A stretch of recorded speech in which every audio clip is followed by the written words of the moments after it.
நேயர்கள் அனைவருக்கும் நெஞ்சார்ந்த வணக்கம். இன்னைக்கு நம்முடைய அரசியல் பார்வையில் ஒரு முக்கியமான விஷயம் அலச போறோம். அதை பத்தி பேசுறதுக்காக மூத்த பத்திரிகையாளர் கல்கி பிரியன் அவர்கள் இணைந்திருக்கிறாரு. வணக்கம் சார். வணக்கம். பாஜகவில் எப்பவுமே ட்ரெண்டிங்கான நியூஸ் கொடுப்பாங்க. அண்ணாமலை இப்போ லண்டன் போயிட்டாரு. அவர் போனதுக்கு அப்புறம் பொறுப்பு கமிட்டி அமைச்சிருக்கிறாங்க. இந்த பொறுப்பு கமிட்டி அமைத்தவுடன் அதிமுகவோட நெருக்கம் காட்டப்படுவதாக ஒரு பேச்சு உலா வருது. இன்னொன்று என்ன மாதிரி விஷயங்கள் 2026 தேர்தலில் எதிர்பார்க்கலாம்? இல்லை, அதாவது அண்ணாமலை லண்டன் போகிறது ஒரு பக்கம் இருக்க, இந்த பொறுப்பு கமிட்டி ஏன் போட்டாங்கன்னா அண்ணாமலையோட பதவிக்காலமே முடிஞ்சு போச்சு. 3 வருஷம் ஆகஸ்டோட முடிஞ்சு போச்சு. அப்போ எண்டு கார்டு போடுறாங்களா? எண்டு கார்டு இல்லை. இப்போ அடுத்தது அவர் தலைவராக போட்டால் தான் தலைவர். அவர் போயிட்டு 3 வாரம் கழிச்சு நவம்பர் 13 வாரம் கழிச்சு நவம்பர் மாதம் வந்தாருன்னா அப்போ தலைவராக அப்பாயின் பண்ணாதான் மீண்டும் தலைவர். ஆக்டிவாக இருப்பேன்னு சொல்லி அவருக்கு 2வது டேர்ம் கொடுக்குறாங்களா இல்லையான்றது தெரியாது. முதல் டேர்ம் முடிஞ்சு போச்சு. 3 வருஷம் பாஜக 2 டேர்ம் இருக்கலாம். முதல் டேர்ம் முடிஞ்சு போச்சு. அடுத்த டேர்முக்கு அவங்க ஆர்டர் போடல. அந்த இடைப்பட்ட கேப்பில் அவர் இல்லாதனால பொறுப்பு கமிட்டியை போட்டிருக்காங்க. இந்த பொறுப்பு கமிட்டியில் இருக்கவங்கலாம் பெரும்பாலும் ஆர்எஸ்எஸ் காரங்க எல்லாருமே. ஏன்னா இப்போ சமீபத்தில் பாஜக என்ன நினைக்குதுன்னா ஆர்எஸ்எஸோட ஒருங்கிணைந்து வேலை செய்யணும் அப்படின்னு நினைக்குது. அதனால தமிழ்நாட்டில் பாஜகவில் இந்த பொறுப்பு கமிட்டியில் ஆர்எஸ்எஸ் ஆட்களை போட்டிருக்காங்க. ஹெச் ராஜா அதில் முதன்மையாக தலைவராக போட்டிருக்காங்க. அவர் போட்ட உடனே போயிட்டு ஆளுநர் போய் பார்த்துருக்காரு. ஏதோ பெரிய பொறுப்பு அவர் கிடைச்சா மாதிரியும் உடனே போய் பார்த்துருக்காரு. இன்றைக்கி கூட தமிழிசை கூட போய் ஆளுநரை பார்த்துருக்காங்க. ஏன்னா தமிழ்நாட்டு பாஜகவுக்கு ஆளுநர் தலைவராக இருக்கார். அதனால் இவங்கெல்லாம் போட்ட உடனே அங்கே போய் அவரை போய் பார்த்துட்டு அவர் என்ன சொல்கிறாரு கேட்டுட்டு வராங்கன்னு நினைக்கிறேன். ஸோ இது மாதிரி போயிருக்கிறப்போ இவங்களுக்கு கொடுத்துருக்கிற அசைன்மெண்ட் என்னென்னா திமுகவை அட்டாக் பண்ணுங்கள், திமுகவை அட்டாக் பண்ணுங்கள், பாஜகவையும் திமுகவை அட்டாக் பண்ணுங்கள், அதிமுகவோட சாஃப்டாக போங்க. ஏன்னா என்ன மாதிரியான கூட்டணி விருந்து பாஜக இல்லாத நேரத்தில் அண்ணாமலையை காலி பண்ணுங்கன்றது சொல்லாம அஜெண்டா இவங்க எடுத்துக்கிட்டாங்க. அண்ணாமலையை பற்றி ஒரு பேச்சும் இல்லை. நம்ம கமிட்டியோட வேலை திமுகவை தாக்குறது. நம்ம அதிமுகவோட சாஃப்டாக போடுது. அதிமுகவை அட்டாக் பண்ண வேண்டாம், அது எடப்பாடியை அட்டாக் பண்ண வேண்டாம். அந்த லெவலில் தான் அவங்க போயிட்டுருக்காங்க. ஸோ இந்த மாதிரி இருக்கும்போது பிரச்சனை என்னன்னா இந்த 3 மாதத்தில் இவங்க 2 பேருக்குள்ள உறவு எந்த அளவுக்கு சீராகும்ன்றது சொல்ல முடியாது. இவர் வலிமையற்று இருக்கார், எடப்பாடி வலிமை இழந்திருக்கார்.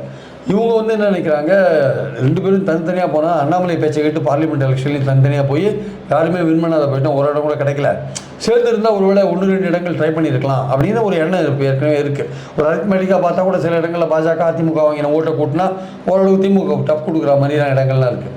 ஸோ அதனால் இந்த வாட்டி நம்ம மிஸ் பண்ண வேண்டாம். பாஜக என்ன நினைக்குது, என்ன தான் நமக்கு பிரச்சனைகள் சண்டைகள் எது இருந்தால் கூட தேர்தல்னு வரப்போ வின் பண்ணுறதுக்கு எப்படி அதை தான் நம்ம ஒர்க் அவுட் பண்ணி ஆகணும். கொள்கை ஒரு பக்கம் இருக்கட்டும், கருத்து வேறுபாடு ஒரு பக்கம் இருக்கட்டும், வெற்றி பெறது எப்படி, கூட்டணி அமைக்கிறது எப்படின்னு தான் பாயிண்ட்டு. ஸோ கொள்கை அடிப்படையில் ஒற்றுமையாக இருந்தால் அது இன்னும் வலிச்சு இருக்கும். ஆனால் கொள்கை இல்லாட்டியும் பரவாயில்ல. பாமகவுக்கும் அதிமுகவுக்கும் என்ன கொள்கை இருக்க முடியும்? அவங்க வெவ்வேறு விஷயங்கள் இருக்குது. பாமகவுக்கும் பாஜகவுக்கும் என்ன கொள்கை பல கொள்கைகள் வித்தியாசமாக இருக்குது. கூட்டணியில் இருக்காங்களா இல்லையா? அதனால் பாஜக என்ன நினைக்குது, எல்லாரையும் இணைத்து கொண்டு அதிமுக, பாமக, தேமுதிக, அப்புறம் இப்போது ஏசி சண்முகம் இருந்தாலும் அவங்களாம் இருக்காங்களா, எல்லாரும் இணைத்து கொண்டு ஒரு மெகா கூட்டணி நம்ம அமைச்சா விஜய் தனியாக போயிடுவார், சீமானும் தனியாக போயிடுவார். நம்ம இந்த மாதிரி ஒரு கூட்டணி அமைச்சா நம்ம கொஞ்சம் கணிசமான ஓட்டை திமுக எதிர்ப்போட்டை நம்ம எடுக்கலாம் அப்படின்னு அவங்க நினைக்கிறாங்க. அதுக்கு தான் இவர்கிட்ட கேட்குறாங்க. இவர் பிகு பண்ணிகிட்டு இருக்காரு. இவர் அதிமுகவில் ஒற்றுமையை ஏற்படுத்துறதுக்கும் தடங்களாக இருக்கார். பாஜகவோட சேர்ந்து போகலான்ட்டு அதிமுகவே சில பேர் சொல்கிறாங்க, வேலுமணி போன்றவர்கள். ஏன்னா அவங்களுக்கு என்ன பயன்னா, வேலுமணி தங்கமணிக்கெலாம் கொங்கு மண்டலத்திலே அவங்க வின் பண்ண முடியுமான்னு டவுட்டு. பாஜக கூட்டணி இல்லாட்டி சவுத்துலேயும் அது மாதிரி பல பேர் நினைக்கிறாங்க, பாஜக கூட்டணி இல்லாட்டி நம்ம வின் பண்ண முடியாதுன்ட்டு. அதனால் அவங்க பாஜகவோட கூட்டணி வரணுன்றாங்க. ஸோ இந்த மாதிரி ஒரு ப்ரெஷர் இருக்கிறப்போ 2 தரப்புலையுமே கூட்டணியை விரும்புகிறாங்க, மேலிடமும் விரும்புது. அண்ணாமலை மட்டும் தான் நடுவில் இடைஞ்சலாக இருந்தால் அவர் போய் ஒரு ராங் பிக்சர் கொடுத்தாரு ஹைகமாண்டுக்கு, நம்ம தனியாகவே நின்னா வந்துடுவோன்ட்டு. அது ஃபெயில் ஆகிடுது ஆக்சுவலாக. ஸோ இந்த சூழலில் இந்த பொறுப்பு கமிட்டிக்கு என்ன அசைன்மெண்ட்டுன்னா 3 மாத காலம் எப்படியாவது ஒரு ரேப்போவை க்ரியேட் பண்ணுங்கள். ரேப்போவை க்ரியேட் பண்ணிவிட்டு நம்ம ஒரு அந்த ரேப்போ சரியாக க்ரியேட் ஆச்சுன்னா அண்ணாமலை அவரை தூக்கி நேஷனல் லெவலில் ஏதாவது ஒரு போஸ்ட் கொடுத்துட்டு ஏடிஎம்கேவை எங்கேயோ டேமேஜ் பண்ணக்கூடாது. ஆமாம், ஏடிஎம்கேவை டேமேஜ் பண்ணாதீங்க. அதுதான் அவங்களுக்கு கொடுத்த மெயின் அஜெண்டா. அதுதான் ஏடிஎம்கேவோட நெருக்கத்தை கொண்டு வாங்க. இப்போ ஒரு ஏடிஎம்கேல 6 பேர் கொண்ட ஒரு குழுவை போட்டாங்க. மந்திரிகள் போயிட்டு எடப்பாடி சந்திச்சாங்கல்ல ஒற்றுமைக்காக. அந்த மந்திரிகள் குழு இந்த 6 பேர் பாஜக 6 பேரோட பேசிகிட்டு இருக்கு. அவங்க அந்த லெவலில் மறைமுகமான பேச்சுவார்த்தைகள்லாம் ஆரம்பிச்சிருக்காங்க. ஸோ எப்படி வந்து ஒரு மெகா கூட்டணி அமைக்கிறது அப்படின்றது தான் பாஜகவுடைய கவலையாக இருக்குது. அதுக்கு இந்த எடப்பாடியை வழி கொண்டணும். நான் தான் முதலமைச்சர் கேண்டிடேட்னு அவர் சொல்வார்னு அவங்களுக்கு தெரியும். அது கடைசி நேரத்தில் வச்சுக்கலாம். முதல்ல பிராடாக வந்து ஒரு இதை ஒர்க் பண்ணி திமுக கவர்மெண்ட்டுக்கு தான் நம்ம ஒரு பெரிய அது ஒத்துக்காம எடப்பாடி அவர்கள் உள்ள வரமாட்டார். அவர் வீக்காக இருந்தால் கூட அவர்கிட்ட சின்னம் இருக்கிறதுனால, அதிமுக சின்னம் இருக்கிறதுனால நான் தான் சிஎம் கேண்டிடேட்னு வருவார். நான் ஏற்கனவே சிஎம் இருந்தேன்னா நான் தான் சிஎம் கேண்டிடேட்னு வருவார். அது பின்னாடி தீர்மானிச்சுக்கலான்றது பாஜகவுடைய பாயிண்ட். பாஜக துணை முதல்வர் அண்ணாமலை இருந்தபோது எங்க தலைமையில கூட்டணின்னு சொல்லியிருந்தாருல, அதெல்லாம் அந்த பிரச்சனை எல்லாம் இனிமேல் பாஜக யாரும் பேச மாட்டாங்க. எங்க தலைமையில தான் கூட்டணி, அவர் மனசு மாதிரி யாரும் பேச மாட்டாங்க. இப்போ ராமசீனிவாசன் நேற்று முந்தானத்தை என்ன பேசியிருக்காரு, நீங்க 65 இடங்கள் வந்தது நாங்க போட்ட பேச்சு தான் எல்லாம் பேசியிருக்காரு. ஆனால் இனிமே பேசிட்டார் அவர். பொதுவாக வந்து இனிமேல் இந்த மாதிரி பேச்சுக்கள், அதிமுகவை தாக்குற மாதிரியான பேச்சுக்கள் இனிமேல் இருக்கிறதுக்கான வாய்ப்புகள் இல்லை.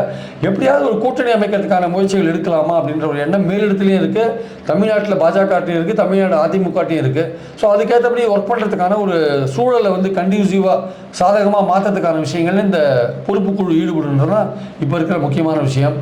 இதுதான் திமுகவை எதிர்க்கணும், அதிமுகவோட உறவை ஏற்படுத்தணும். இதுதான் இந்த பொறுப்பு கமிட்டிக்கு இருக்கிற அசைன்மெண்ட். ஓகே, 2026 தேர்தலில் பெரிய தாக்கத்தை ஏற்படுத்தக்கூடியவர்கள்ன்ற பேரில் அண்ணாமலை முதல்ல சொல்லியிருந்தோம்.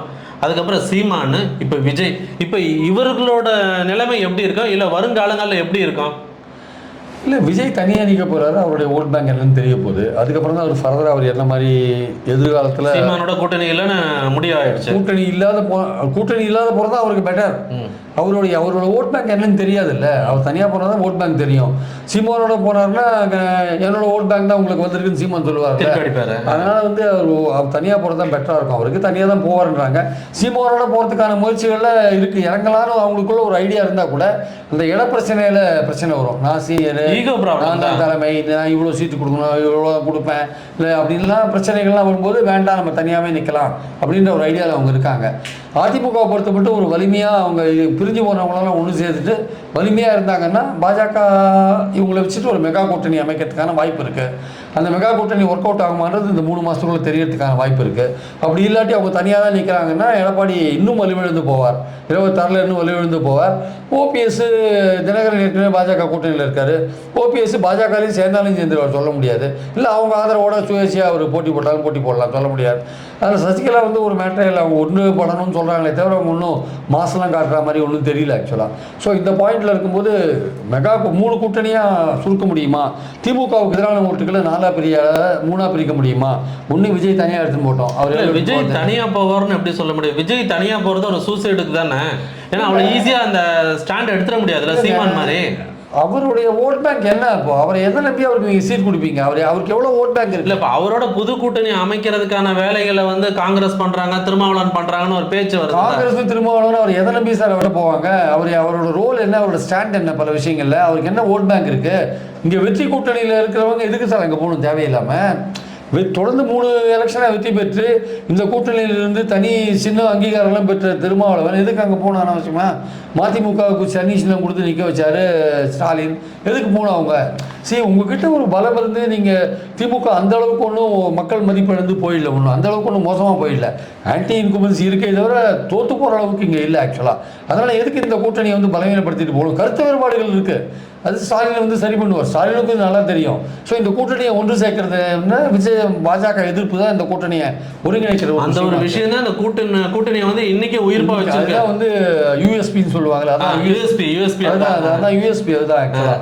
ஸோ அதனால் விஜயோட ஓட் பேங்க்கும் தெரியாது, விஜயோட ஸ்டாண்டும் தெரியாது. அப்படி இருக்கப்போ திருமாவளவன் போய் விஜய் கீழே வர உட்காந்து அவர் கொடுக்குற சீட்டை வாங்கிட்டு இருப்பார். அவர் எப்படி சார் இருப்பார்? காங்கிரஸ் அவ்வளோ பெரிய ஆர்கனைசேஷன், விஜய் கொடுக்குற சீட்டை வாங்கி உட்காந்துருப்பாங்க. ஆனால் நீங்கள் இப்படி சொல்லும் போது விஜய் வந்து கண்டிப்பாக வந்து எல்லா கட்சியிலையும் சேதாரத்தை உண்டாக்குவார்ல. இந்த 18லேருந்து 25 வயசு டைஹார்ட் ஃபேன்ஸ் வந்து வெளியில் வர்றதுக்கான வாய்ப்பு இருக்குல்ல? இல்லை, அவங்க வந்து வெளியில் வரதுக்கான வாய்ப்பு இருக்குது, வெளியில் வராதுக்கான வாய்ப்பு இருக்குது. ரெண்டும் இருக்குது. ஏன்னா எல்லா ரசிகர்களும் ஜனங்களும் மாற்றங்களை எதிர்பார்க்குறாங்கல்ல. அந்த மாற்றத்துக்கு அவர் தகுதியானவர் தானது தெரியணும்ல. முதல்ல நீ நடிகராக தானே இருக்கீங்க. அவர் தன்னை வந்து எல்லாமே தன்னை நேஷனலிஸ்டாக காட்டிக்கிறாரு, தமிழ் தேசியமாக ஹிந்துவா கிறிஸ்டினா கோயில் எல்லா கோயிலுக்கும் போறாரு, எல்லாம் தன்னை வந்து ஒரு ஒரு ஆளினால காட்டுறாருல. எம்ஜிஆர் வந்து அரசியலோடயே வளர்ந்தாரு, சினிமாவையும் அரசியலையும் மிக்ஸ் பண்ணி வளர்ந்தாரு. ஒரு 15 வருஷம் போராட்டத்துக்கு அப்புறம் வந்து 72 வந்தார், 77 சிஎம் ஆனார். அவர் வந்து கல்டிவேட் பண்ணார் தன்னை வந்து அரசியல் ரீதியாக அவரோட ரசிகர்களை வந்து கல்டிவேட் ஒரு பண்ணார். கட்சியில இருந்து தன்னை வளர்த்துக்கிட்டு அதன் மூலமா படங்கள் மூலமா அந்த ரசிகர்களையும் ஒரு அரசியல் மயமாக்கினாரு. அவங்களும் எம்ஜிஆர் போகும்போது பின்னாடியே வந்தாங்க. இவருக்கு அந்த மாதிரிலாம் இல்லையே, இவர் புதுசாக தானே வந்துட்டு இருக்காரு இவர். ஸோ இவர் வந்து இவருடைய விஜய் எம்ஜிஆரோட கம்பேர் பண்ண முடியாது, விஜய் எம்ஜிஆரும் ஆக முடியாது சார். அதனால தான் சொல்றேன் இவர் யாரும் நம்ப மாட்டாங்கன்றேன். இவர் முதல் எடுத்தோடனே இவருக்கு என்ன ஓட் பர்சன்டேஜ் இருக்கு அப்படின்ற விஷயம் இருக்கு இல்லையா, அந்த விஷயம் தெரிஞ்ச பிறகு தான் மற்ற கட்சிகள் இவர் மேலே கான்சென்ட்ரேட் பண்ணுவாங்க. அதுவரையும் இவரை வந்து கண்டுக்கவே மாட்டாங்க. திமுகலேயே என்ன இன்ஸ்ட்ரக்ஷன்னா, விஜயை பற்றி கண்டுக்காதீங்க, விஜய் நம்மளை அட்டாக் பண்ணால் பேசுங்க, அதுவரையும் அவரை பற்றி ஒன்றும் கண்டுக்கூடாது அப்படின்றதான் பாயிண்ட் ஆக்சுவலாக வந்து. ஸோ அதே மாதிரி பார்த்தீங்கன்னா எடப்பாடி அவர்கள்னா விஜய் கட்சியை ஃபுல்லாக டேமேஜ் பண்ணீங்கன்னு ரைட்ஸ் கொடுத்த மாதிரி ஒரு பேச்சு அது அப்படிலாம் கொடுத்துருப்பாரு. எனக்கு தோணல சார். எதுக்கு புதுசாக வரவரை வந்து நீங்கள் எதுக்கு போய் அவரை தேவையில்லாமல் இல்லை, அதிமுக மட்டும்தான் திமுகவான எதிர்ப்பு கட்சின்ற ஒரு நிலைப்பாட்டை கொண்டு போய் சேர்க்கணுன்றதுல தெளிவாக இருக்காராமே.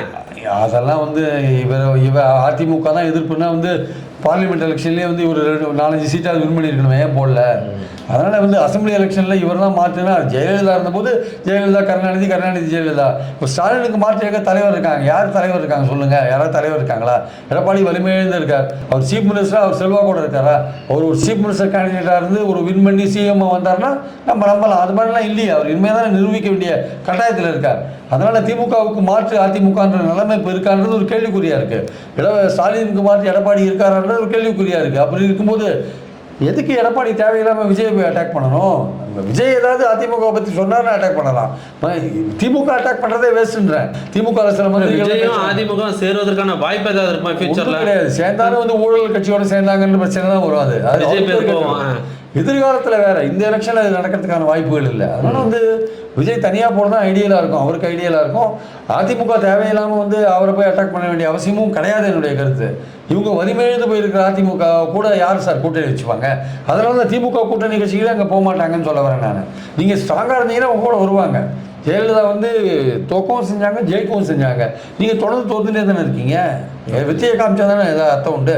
அதனால் வந்து இவர் நம்பி யாரும் வரமாட்டாங்க. அட்லீஸ்ட் நீங்கள் குறைஞ்சபட்சம் உங்கள் கட்சியை பலப்படுத்தினா கூட வருவாங்க. அதுவும் நீங்கள் பண்ண மாட்டேன். நீங்கள் சுயநலமாக இருக்கீங்க. நீங்கள் ஸோ விஜயை பொறுத்த மட்டும் திமுகவோட ஸ்டாண்ட் கிளியராக இருக்குது. நம்மளை அட்டாக் பண்ண அதிமுக அப்படி தான் இருப்பாங்கன்னு நினைக்கிறேன். ஆனால் திமுகவில் சில பேர் என்ன பண்ணுறாங்க, விஜயை தேவையில்லாமல் அட்டாக் பண்ணுறாங்க. அவருடைய மாநாடுலாம் நடக்கிற இடங்கள்லாம் தடை போடுறாங்க, கிடைக்க மாட்டேங்குதுன்னு ஒரு எண்ணம். விஜய் கட்சியில் வந்து ஆஃப் த ரெக்கார்டாக பேசும்போது திமுக தான் எங்களை வந்து பிளாக் பண்ணுது, எங்களுக்கு இடம் கிடைக்காது. இப்போ கூட பாருங்கள், விக்கிரவாண்டியில் உடனே பர்மிஷன் கொடுக்க மாட்டேன்றாங்க, 1008 கண்டிஷன்லாம் போடுறாங்க அப்படின்னு சொல்கிறாங்க. இப்போ இந்த மாதிரி பேச்சு வரதே வந்து விஜய் வந்து கிளப்பி விடுறாங்க. ஆக்சுவலாக என்னென்னா வந்து திமுகவுக்கும் அவங்களுக்குமான ஒரு போட்டின்னு ஒரு என்ன வந்து போட்டியா நினைக்கிறாங்க. மக்கள் மனசுல திமுகவுக்கு நாங்க தான் போட்டின்ற ஒரு இது விஜய் பார்த்து திமுக பயப்படுது அப்படின்ற எண்ணத்தை கிரியேட் பண்றதுக்காக கொண்ட ஒரு விஷயமா. ஆனா திமுக தெளிவா இருக்காங்க, நம்ம கண்டுக்கவே வேண்டாம், அவர் நம்மளை அட்டாக் பண்ணா அவரை நம்ம பண்ணிக்கலாம். அதுலயும் அதிகாரிகள் தான் பர்மிஷன் கொடுக்கறது. அதுல ஏதாவது குறை சொன்னா அப்போ பதில் சொல்லிக்கலாம். அதுலயும் வெளிப்படையா பேச மாட்டேங்கிறாங்க பாருங்க. அந்த லேண்ட் கிடைக்காததுக்கு இவங்க தான் காரணம், அவங்க தான் எதுவும் சொல்ல மாட்டேங்கிறாங்களே. ஆனா ஆஃப் த ரெக்கார்டா பேசும்போது சொல்றாங்க, இல்லை சார் அது அப்படி அடிச்சுது, அது அப்படின்னு சொல்றாங்க. ஸோ திமுக பொறுத்த மட்டும் தெளிவாக இருக்காங்க, விஜய் அட்டாக் பண்ண வேணான்ட்டு. அதிமுக அப்படி தான் இருக்காங்க. அதனால் வந்து இந்த விஷயங்கள் வந்து இந்த ஒன்று விஜய் ஒரு அணி, சீமான் ஒரு அணி, பாஜக, அதிமுக, தேமுதிக, பாமக இவங்கெல்லாம் ஒரு அணி, 3 அணியாக இருக்கணும். இல்லை விஜயும் சீமானும் ஒரு கடைசி கட்டத்தில் சேரத்துக்கான ஒரு வாய்ப்பு, இடங்கள் கொஞ்சம் அதிகமாக போட்ட மாதிரி போட்ட மாதிரி இருக்கு. ஆனால் அரசியல் எதுவுமே சொல்ல முடியாது சார், என்ன லெவலில் எப்போ போகும்னு சொல்ல முடியாது. இன்னும் 20 மாதம் விஜய் சேர்வதற்கான வாய்ப்பு இன்னும் அதை சுற்றிலும் நம்ம ரூல் அவுட் பண்ண முடியாது. அப்புறம் வந்து பார்த்தீங்கன்னா பாஜகவும் அதிமுகவும் சேருமானா அது சேரத்துக்கான முயற்சியில் இறங்கியிருக்காங்க. இந்த பொறுப்பு கமிட்டியில் இறங்கியிருக்காங்க. அது சக்ஸஸ் ஆகுமா இல்லைன்னு பார்க்கணும். சக்ஸஸ் ஆகுனா தனியாக நிற்பாங்க. தனியாக நின்னா வந்து அதிமுக இன்னும் வலிவிழந்து போகும். அதுதான் இன்றைக்கி இருக்கிற நிலைமை. திமுக கூட்டணியிலேருந்து இன்றைக்கி வரையும் யாரும் வெளியில் வர மாதிரியான தோற்றம் தெரியல. அது வரத்துக்கான வாய்ப்புகளும் ரொம்ப ரொம்ப குறைவாக இருக்குது. இந்த எலெக்ஷனும் அதிகாரத்தில் இருக்கிற கட்சியாக இருக்கிறதுனால அவங்க பல வெல்ஃபேர் ஸ்கீம்ஸ்லாம் போட்டு ஓட்டுகளை கவர் பண்ணுற ஒரு விஷயமா இருக்கிறதுனால எம்எல்ஏ எலெக்ஷன்லேயும் நம்ம கடந்து போகலாம், பார்த்துக்கலான்னு தான் திமுக கூட்டணி கட்சிகள் முடிவு பண்ணுவாங்கன்னு நான் நினைக்கிறேன் ஆக்சுவலாக. சரி, இப்போ திமுக அரசு மீது இருக்கிற ஒரு குற்றச்சாட்டுகள், ஒரு வெறுப்பு மக்கள்கிட்ட இருக்குது, அதை எப்படி பார்க்குறீங்க? சார் திமுக மேலே நிறைய குற்றச்சாட்டுகள்லாம் இருக்குது சார். கள்ளச்சாராய சாவு இருக்குது, ஆம்ஸ்டாங் மரணம் கொலை எல்லாம் இருக்குது, பல விமர்சனங்கள்லாம் இருக்குது, சட்டம் ஒழுங்கு பிரச்சனையை பற்றி விமர்சனங்கள்லாம் இருக்குது, எல்லாம் இருக்குது. நான் இல்லைன்னு சொல்ல வரல. ஆனால் அதெல்லாம் வந்து இன்னும் தோற்று போகிற அளவுக்கு ஆன்டி இன்குமென்சி அவங்களுக்கு உருவாக்கலை. அதோட இந்த பிரேக்ஃபாஸ்ட் ஸ்கீமோ இல்லை 1000 ரூபாய் கொடுக்குறதோ இல்லை புதுமை பெண் திட்டமோ இல்லை தமிழ் மகன் திட்டமோ இதெல்லாம் மாணவர்களுக்கு கொடுக்குற திட்டமோ இதெல்லாம் வந்து இலவச பஸ் பயணமோ இதெல்லாம் அவங்களுக்கு ஓட்ட கொண்டு சேர்த்துருக்கு ஆக்சுவலாக. அதனால் வந்து எதிர்ப்பு இல்லைன்னு சொல்ல முடியாது. அதே சமயம் இருக்கிறது தோக்கிற அளவுக்கு அது எதிர்ப்பு போலன்றது தான் இன்னைக்கு விஷயம். கூட்டணியும் பலமா இருக்கிறதுனால கம்ஃபர்டபுளா இருக்காங்க. அந்த கான்ஃபிடென்ட்ல தான் சிஎம் ஸ்டாலின் அவர்கள் சொல்றாரு 200 சீட்டு டார்கெட்ன்றாரு. 200 எடுக்கிறாரோ இல்லையோ வெற்றி பெற அளவுக்கு இருக்காரு ஆக்சுவலா. ஓகே, உங்களோட ஆழமான அழகான கருத்துக்களை பதிவு செய்தமைக்கு நன்றி. மீண்டும் ஒரு காணொலியில் உங்களை சந்திக்கிறேன். நன்றி, வணக்கம்.